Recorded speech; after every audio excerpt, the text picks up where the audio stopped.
अस्सलाम वालेकुम नाज़रीन, उम्मीद करता हूँ आप सब ठीक होंगे। और आज का जो व्लॉग है ये ख़ास तौर पर पीटीआई के कारकुन जो है वो लाजमी देखें, क्योंकि हम आज कुछ अहम और कुछ नई बातें आपको बताने वाले हैं। सबसे पहली बात मैं आपको बता दूं कि एक भाई का मेरे पास कमेंट आता है जिसके अंदर वो ईरान के बारे में बात करता है। तो सबसे पहले ये बात करते हैं, फिर आप मैं पीटीआई के बारे में बताता हूँ। उस भाई ने मुझे कहा, और ईरान को जो है वो एक यजीद का नाम दिया, जिसके बाद जो है मुझे ये व्लॉग बनाना पड़ा, क्योंकि उस भाई के मुताबिक वो कहता है कि भाई ये जो है ईरान ने जो जुल्म किया ये सारा कुछ। मैं आपको बता दूं कि ईरान ने जो कुछ भी किया, ईरान इससे मेरा कोई वास्ता नहीं है, क्योंकि देखिए मैं एक नेचुरल और न्यू जो है रियल खबर वो पहुंचाता हूँ। तो अब ईरान ने क्या किया पीछे वो एक अलग बात है। तो अभी जो आगे आने वाले वक्त में शाम के अंदर, सीरिया के अंदर क्या कुछ होने वाला है, हमें इस चीज़ को समझना होगा। क्योंकि ये लोगों को लगता है कि अब जिन लोगों ने रिबल्स जिनका नाम जिनको दिया गया है, इन्होंने जो सीरिया के अंदर शाम में जो जुल्म किया और जो मुसलमानों को वहाँ पर गोलियां चलाई, मारा, अभी हम इस टॉपिक को कवर कर रहे हैं। लेकिन उस भाई का कमेंट जो आया उसका जवाब देना मेरे लिए ज़रूरी था। वो इसलिए क्योंकि उस भाई को मालूमात देना हमारा जो है फ़र्ज़ है कि हम उसको मालूमात दें। तो पहली बात भाई मैं आपको बता दूँ कि ये वाक़या जो है, मानते हैं कि बशर अल असद जो है वो जालिम था, उसने जुल्म किया, उसने मुसलमानों को जेल में डाला, उसने जो कुछ भी किया वो आप मुताबिक गलत था, और मैं भी कहता हूँ वो गलत है। चाहे उसको फांसी दे दो, ठीक है, इससे मेरा वो कोई रिश्तेदार नहीं लगता। चाहे उसको फांसी दे दो, चाहे उसे मार दो, वो एक अलग बात है। असल मसला ये है कि आप ये जो रिबल्स आए जिन्होंने हमला किया, इसको समझने की जरूरत है। इन्होंने जैसे ही हमला किया है, उस हमले के बाद से अब तक तकरीबन 400-500 बार इसराइल ने शाम के ऊपर हमला किया है।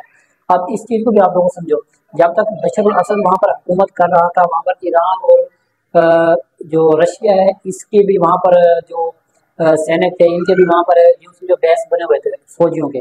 तो इसराइल की इतनी औकात नहीं हुई, इसराइल के अंदर इतना दम नहीं था, इसराइल के अंदर इतनी पावर नहीं, ठीक है, ईरान और रशिया के होते हुए वो शाम के अंदर या शाम के ऊपर हमला करे, या इस सीरिया के अंदर उसने एक कदम भी सीरिया की तरफ आगे बढ़ाया हुआ।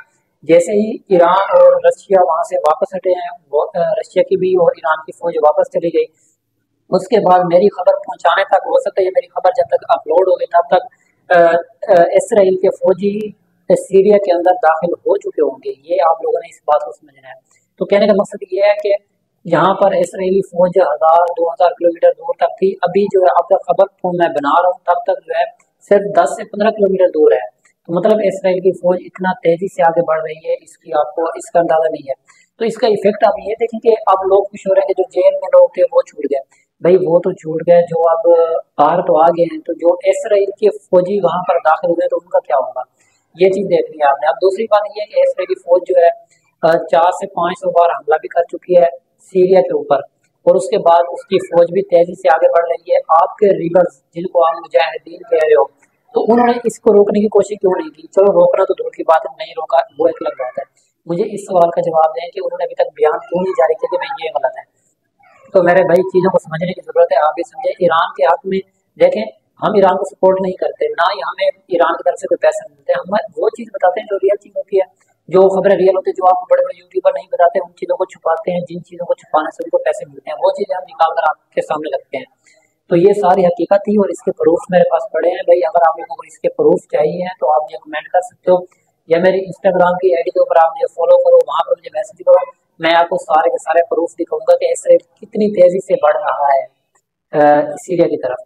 तो ये सारी मालूमात थी, क्योंकि आप देखें कि इसराइल और अमेरिका चाहता था कि भाई यहाँ से ईरान खत्म हो जाए, ईरान यहाँ से निकल जाए, और इसी चीज़ से इसराइल अब बहुत खुश है, क्योंकि इसराइल अब जो चाहेगा वो कर सकता है, क्योंकि इसराइल को रोकने वाला सिर्फ ईरान था जो अब वहां से निकल चुका है। तो अब आगे आप देखो कि क्या होता है फ्यूचर में, और फ्यूचर में आप लोगों को मेरी बात याद आएगी कि मैंने आपको क्या चीज़ रियल बताई थी या फेक बताई थी।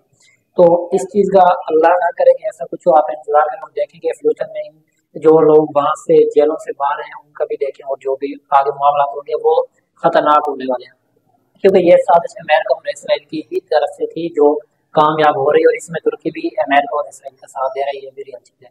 तो रियल खबरें हमारे पास प्रूफ होते हैं, लेकिन हम अपने चैनल पर अभी नहीं दिखा सकते, चैनल छोटा है, डिलीट होने का खतरा होता है।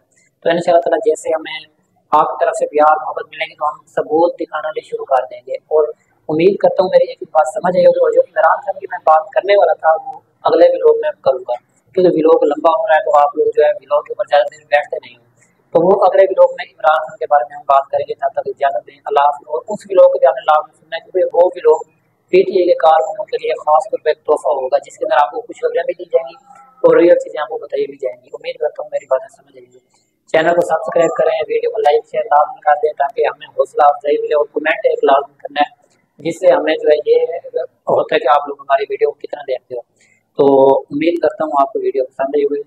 आखिर में एक बार फिर कहता हूँ, वीडियो को लाइक शेयर और चैनल को सब्सक्राइब करें। अल्लाह हाफ़िज़।